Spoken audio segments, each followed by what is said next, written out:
My name is Tracy Miller, and I'm an environmental scientist with the National Grid, and I've been with the company for 12 years now. Presenting with me today is Alia, and she's also an environmental scientist in our group. And she has worked with the company for, I think, 3 years now. Correct me if I'm wrong, Alia.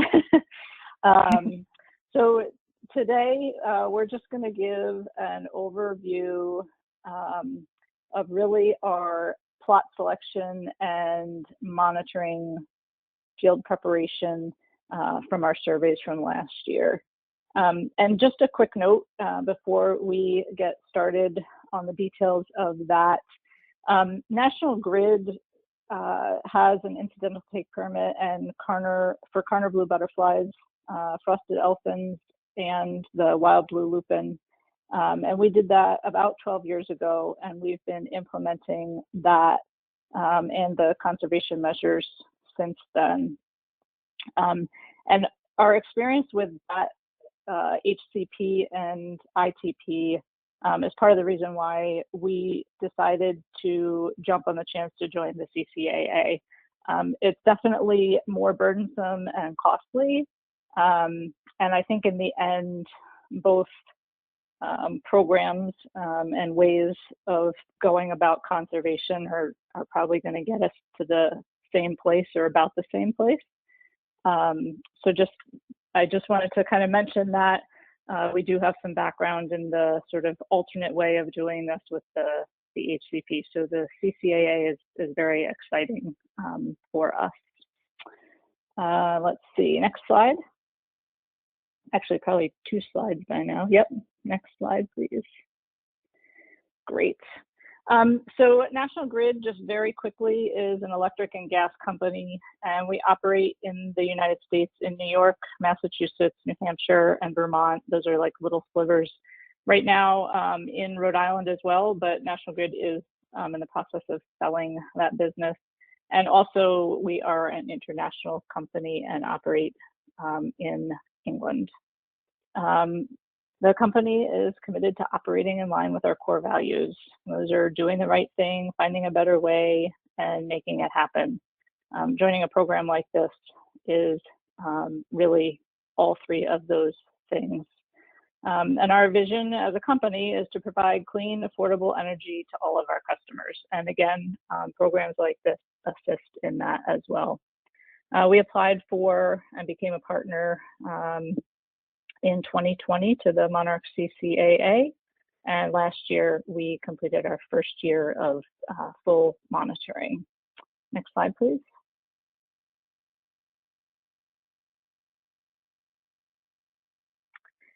So this is really just a regurgitation of the monitoring goals from the CCAA. And as we know, the purpose of it is to demonstrate the effectiveness of our conservation measures, of course, whatever we decide to implement in different locations or based on the year. We as a company are going to lean heavily on the idle land set aside to reach our adopted acres each year. And that for us is going to be the biggest bang for the buck, so to speak. Let's see, next slide, please.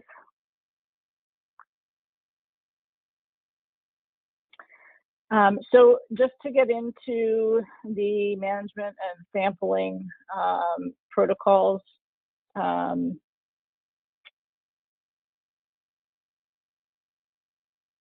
sorry, I was just looking at which slide this is. So one of the things that we're doing is working heavily with our vegetation management group. They're the ones, obviously, that do a lot of the implementation on the rights of ways. And so we have to work with them to coordinate which rights of ways have been worked and managed and will be put into the set aside lands each year. We're going to be working with internal and contractor crews who do conduct maintenance and line work or gas work on our rights of ways, again, as education to ensure they understand what they can and can't do and should be avoiding. Next slide, please. So this slide just shows our ramp up and generally goes over our enrolled and adopted acres. So you can see that we have 107,000 acres enrolled, which eventually will be the 17,000 adopted acres. And we decided to implement this as a ramp up really so that we could get our feet under us for the first couple of years and make sure that we knew what we were doing for plot locations, the random selection, and our monitoring in the field. So one of the things that we are doing is making sure that our plot locations, we're doing random sampling or random selection, but we are generally speaking strategically locating them in proximity to transmission structures in the field. We feel this is going to help with consistency and repeatability of locations and just help us with the overall monitoring effort. Also, we committed to using just the Tier 1 scorecard, but we're choosing to use the Tier 2 scorecard. So far, that's been really good, helping us collect additional information that's been valuable. Let's see. So for random plot selection, we're using what we have from forestry, which is data in a program called Viper. We'll discuss that in the next couple of slides. And we're taking data from that and inputting it into Microsoft Excel and just using the random selection generator function and to get those plot locations that we would monitor each year. Next slide. Alia, I think this is you. Yep, this is mine. So just a quick overview of our plot locations. We extracted our electric transmission right-of-way from that system that Tracy mentioned called Viper, which our internal vegetative management team uses. So we took those structure numbers and inputted those into a random selection generator into Excel. And then once those generated locations came up into a list, we took those and did a quick desktop review of those locations, and we also picked alternate locations just to make sure that the conditions out there were safe, make sure like we weren't crossing any bodies of water. So we took a look at those before we went out on site, and also included in our adopted acres, we also included gas transmission right-of-way locations. We didn't include that in our data last year, but we do plan for future years ahead. So now next slide. And I will pass this back to Tracy. Thank you. So this is just an extract of what comes out of our Viper data management system. It has a lot of information in it, and our forestry group uses this to manage their work activities. Has a lot of information on the right-of-way, the structure locations, the land use in those spans, and information on the type of vegetation that's in the right-of-way in those locations. And that also includes the treatment type of what they did and when they did it. So this is super useful for us in figuring out what and where we can use as an idle land set aside. So basically we work through that spreadsheet that we get from forestry, and we are able to then essentially extract our adopted acres and what we're going to put as a set aside. So we do go through that, and then the sort of selection that we come up with out of Viper is the information that we put into Excel. So it'll basically come up with the rights of ways and the structure numbers where certain treatment types have been done that meet the criteria, and then we use the random selection feature to pull out the locations that we're going to monitor for the year. Next slide, please. So more information on the plot location. So for 2021, we did a desktop GIS review of 13 plot locations. Again, just to ensure the safety of our field monitors that went out to monitor the locations. And as you can see below, there's a snapshot there of electric transmission structure 14 and the exact coordinates of where that structure is. We ended up surveying 11 sites based on what we could go out and access. And we not only had a digital copy of the locations, but we also carried a physical copy as well out in the field. You know, some of these locations you don't have access to data on your phone, or you can't really see where you are. So I think it's always good to carry a physical map with you when you're out on site as well for safety measures. Next slide. So equipment and safety, quick overview of what we used. So we wore PPE when we were out on site, which include a high visibility vest, work boots, hard hat. We brought water, sunscreen, and bug spray and safety glasses too. And also for not just the paper map, but we had also used GIS Survey 123 app as well to look up the exact GPS coordinates of where we were. And we also had our pollinator scorecards on the app, and we also brought paper versions as well. We used the tier 2 version, and we also used sorry, just reading this here, effectiveness monitoring template. We tracked all of our data onto that template. Also, while we were out in the field, we used a application called PlantNet. Basically, you use that app to take pictures, and it'll give you several suggestions of what that plant is. Oh, and for marking our plot locations as well, app on our phone to measure out the plot location space, and we took pictures using our phone of the location. And for data and documentation purposes, we utilized a folder, both digitally and physical copies. Next slide, please.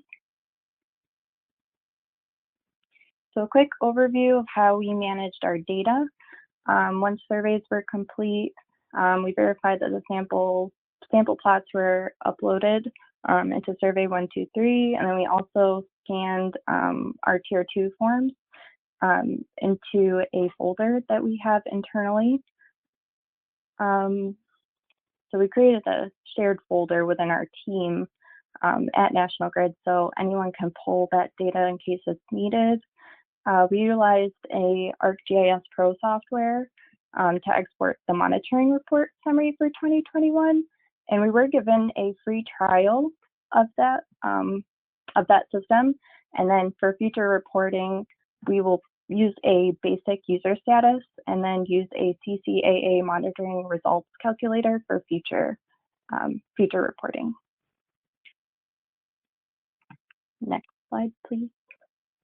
And then here's a quick sample of our test 2 report, and we thankfully passed everything. So you can see here we are 90% confident that our adopted acre samples contain at least 25.12 stems per plot, or at least 729 stems per acre. And then we are also 90% confident that our adopted acre samples contain at least 51.25% cover of nectar plants.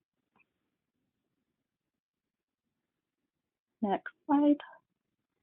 Any questions?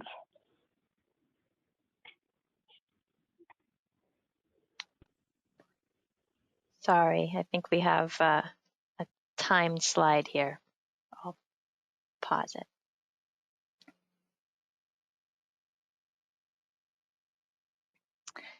I see a question in the chat about, did you build your own Survey 123 app? So for the Survey 123 app, I believe we had our own logins for that.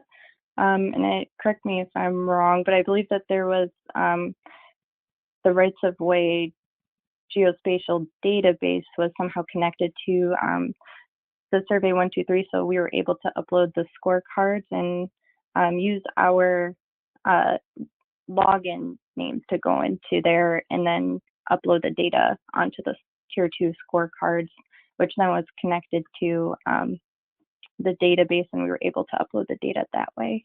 Yeah, exactly. Yeah, so again, those of you who are interested in the geospatial database, we can certainly dive into more details in more of a tutorial. But if you are a registered user of the geospatial database, then you have your choice of the Tier 1, 2, or 3 scorecard in Survey 123, and then it syncs automatically, as Alia just said. Another question, did you summarize the types of management the monitored areas have been subject to? Yeah, so that information is, I guess I'll say, incorporated into the idle land set-asides and the data from Viper, which is basically what comes from forestry and speaks to or says what types of management they conducted in those areas. So again, right now we're really focusing on the rights of ways that have been appropriately managed by forestry and using those as the set-asides. Hopefully that answers the question. And I have a question. Did you end up doing the monitoring activities in-house yourself, or did you contract out the monitoring work? Yep, we did those in-house last year. Alia and an intern actually did that. And we're hoping for a while to be able to continue to do that in-house. But as Alia gets busier, that might change if we get more monitoring locations. We'll see how it goes this year. Honestly, I forget what our ramp up is, but it's going to be quite a few more locations this year than last year. So we'll have to see how that goes. Okay. And Alia, can you speak to, like, how did you integrate the monitoring activities? Like, were you already planning to be out in the field, or how much, like, what was the level of effort for you and the intern? Yeah, so we made a plan probably a couple weeks prior with the intern, creating the itinerary and going over the GIS review of the locations. And then once we were out there, we scheduled a few days. I think it was probably 3 days in the summer to go out there. And we went out there each day, all day long. And tried to knock out as many of the locations as we could. So it wasn't too bad, and I think we had good results from it. Great. We have just a couple minutes left here. Any other questions for the National Grid team? A great case study. I appreciate you doing the deep dive into your monitoring program. It's very timely. Yeah, I do have to say, just to be very forthcoming, these things always seem very straightforward. And then you dive into the details and they get more complicated. So Alia and I definitely had our work cut out for us in really figuring out just how to manage the data of picking the adopted acres and what we had to look at and how. And we did also actually create a little user guide for ourselves on how to extract the data from the Viper spreadsheet because we knew we would forget from last summer to this summer on exactly the process that we used, and we wanted to be consistent. So we created our own little job aid for that. Yeah. Good idea. We've done something similar even just for the report reviews. When you do some of these things just once a year, it's helpful to have that as a reference. Exactly. Yeah. I see Dan commented here too, and we've heard from a couple of other partners that I think that's really certainly an efficiency for sure that you can use your vegetation management accounting software to help with the tracking of the conservation measures. I think that's really helpful in terms of tracking and coordinating with the vegetation management teams. So I was really happy to see that, and thank you for mentioning it too. Yep. And just on that note, I think what's useful for us, since we have so many high adopted acres, a lot of adopted acres, this will be, like I said earlier, bang for the buck, right? The vegetation management obviously is going to be the bulk of the acreages, and it'll be really interesting to see how we fare, in the amount of milkweed across our system. And then any place that we have the opportunity with project work and things like that to do additional measures, we certainly will. But this really gets us the bulk of those adopted acres. Great. Well, again, thank you, Tracy and Alia, for your presentation. It's always really helpful to hear kind of what the CCAA looks like in practice. So appreciate that. And I see we're right at time here. So we will send a recording of this case study out and post it on our website with the other case studies as well. So you can find it there if you want to listen again in the future.